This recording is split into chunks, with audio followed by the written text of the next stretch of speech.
সুপ্রিয় দর্শক, আমরা অনেকেই ছোটবেলায় মক্তবে পড়েছি যে প্রত্যেক মুসলিমকে 4 কালেমা শিখতে হবে, জানতে হবে, মুখস্থ করতে হবে। কোনো কোনো জায়গায় শিখেছি আমরা যে 5 কালেমা শিখতে হবে এবং 2 ঈমান আমাদেরকে জানতে হবে। তা না হলে আমরা কেউ প্রকৃত মুসলিম হতে পারবো না বা ঈমানদার হতে পারবো না। বাগদাদি কায়দা এবং বিভিন্ন রকমের দোয়ার বই, দোয়ার ভাণ্ডার, এরকম বিভিন্ন বই পুস্তকে এ ধরনের 4 কালেমা 5 কালেমার বিবরণ পাওয়া যায়, 2 ঈমানের বিবরণ পাওয়া যায়। কোরআন হাদিসে আসলেই কি একজন মুসলিমকে এই 4 বা 5 কালেমা পাঠ করা, এই বাক্যগুলো উচ্চারণ করাকে আবশ্যক করা হয়েছে কিনা? এরকম বিষয় কিনা যে কোনো মুসলিম এই 5 কালেমা মুখে উচ্চারণ না করলে তিনি আর মুসলিম হতেই পারবেন না?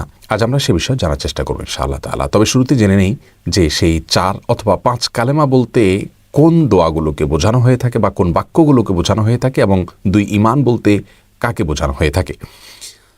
কালিমা বলতে বোঝানো হয়, প্রথম কালিমা বলতে কালিমা তয়্যিবাকে বোঝানো হয়, লা ইলাহা ইল্লাল্লাহ মুহাম্মাদুর রাসূলুল্লাহ এটি। আর কালিমা শাহাদা বলতে বোঝানো হয় আশহাদু আল্লা ইলাহা ইল্লাল্লাহ ওয়া আশহাদু আন্না মুহাম্মাদান আবদুহু ওয়া রাসূলুহু এটি কি।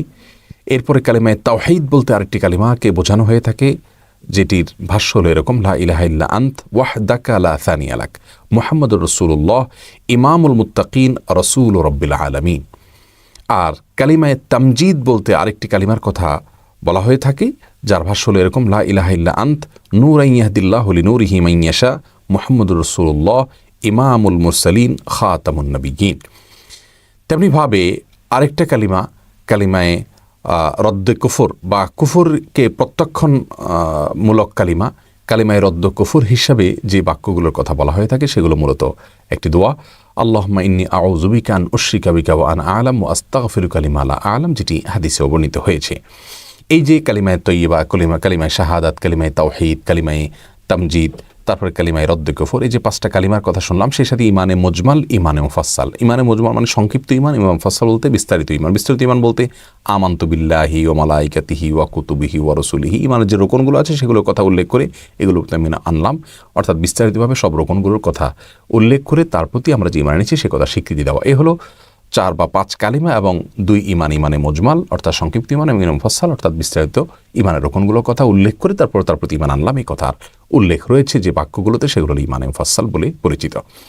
এই বাক্যগুলো উচ্চারণ করা প্রত্যেক মুসলমানের জন্য অবশ্য কর্তব্য কিনা? এই বাক্যগুলো উচ্চারণ করা প্রত্যেক মুসলমানের জন্য অবশ্য কর্তব্য কিনা, এই প্রশ্নের উত্তরে আমরা সরাসরি যে বিষয়টি বলতে পারি তা হলো 5 কালিমাতে এবং 2 ঈমানের মধ্যে যে বাক্যগুলো রয়েছে সেগুলো আসলে অত্যন্ত চমৎকার এবং যথার্থ।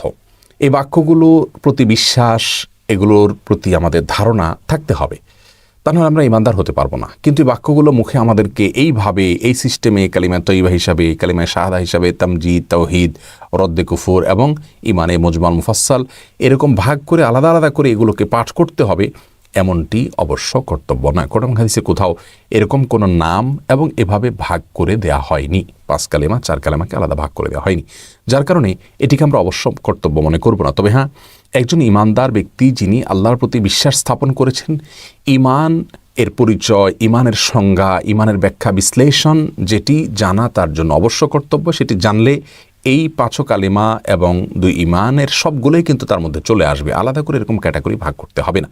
অতএব আমরা ঈমান বলতে কি বোঝানো হয়, ঈমান এর ব্যাখ্যা কি, লা ইলাহা ইল্লাল্লাহ এই কালিমাতুত তাওহীদের দাবি কি, এবং কালিমাতুর রিসালা মুহাম্মদুর রাসূলুল্লাহ রাসূল করিম সাল্লাল্লাহু আলাইহি ওয়াসাল্লামকে যেখানে রাসূল হিসেবে স্বীকৃতি দেওয়ার কথা রয়েছে সে বাক্যের দাবি কি, এগুলোর ব্যাখ্যা বিশ্লেষণ যখন আমরা জানবো, ঈমানের রোকন কয়টা সেগুলো যখন জানবো, ঈমান সম্পর্কিত ইলম আমাদের বেসিক এবং মৌলিক ইলম যদি অর্জন হয়ে যায়, তাহলে এই কালিমা, এই ঈমান সবগুলোই কিন্তু অটোমেটিকলি চলে আসবে। আলাদা করে যদি আমরা মনে করি যে এগুলো মুখে পাঠ করতে হবে, না হলে ঈমানদার হবে না কেউ, তাহলে সেটি ভুল হবে, কারণ এমনটি কোরআন হাদিসে কোথাও নেই। তাহলে সার কথা হলো, খোলাসা কথা হলো যে এই তথাকথিত 4 বা 5 কালিমা এবং 2 ঈমান বলতে যা বোঝানো হয় বা যে কথাগুলো বলা হয় সে কথাগুলো ভালো এবং সেগুলোর প্রতি বিশ্বাস অবশ্যই থাকতে হবে, কিন্তু এরকম আলাদা ভাগ করে পাঠ করে সেগুলো মুখে পাঠ করতে হবে বা মুখস্থ করতে হবে এমন নয়, বরং সেগুলোর প্রতি, সেগুলোর মর্মের প্রতি আমাদের বিশ্বাস থাকতে হবে, আস্থা থাকতে হবে, সেগুলোর প্রতি ঈমান থাকতে হবে। এ হলো মূল বিষয়। তাহলে ইনশাআল্লাহ আমরা ঈমানদার হতে পারবো। অতএব এই বাক্যগুলো মুখস্থ করার কসরত না করি আমরা ঈমানের দাবি কি সেটাকে বোঝার চেষ্টা করব, ঈমানের মৌলিক ইলম আমরা অর্জন করার চেষ্টা করব, তবেই আমরা পূর্ণাঙ্গ ঈমানদার হতে পারবো ইনশাআল্লাহ তাআলা। আল্লাহ তাআলা আমাদের সকলকে সে তৌফিক দান। আমাদের এই ভিডিওটি যদি আপনার ভালো লেগে থাকে তাহলে ভিডিওতে একটি লাইক দিতে পারেন এবং আপনার প্রিয়জনদের সাথে শেয়ার করতে পারেন।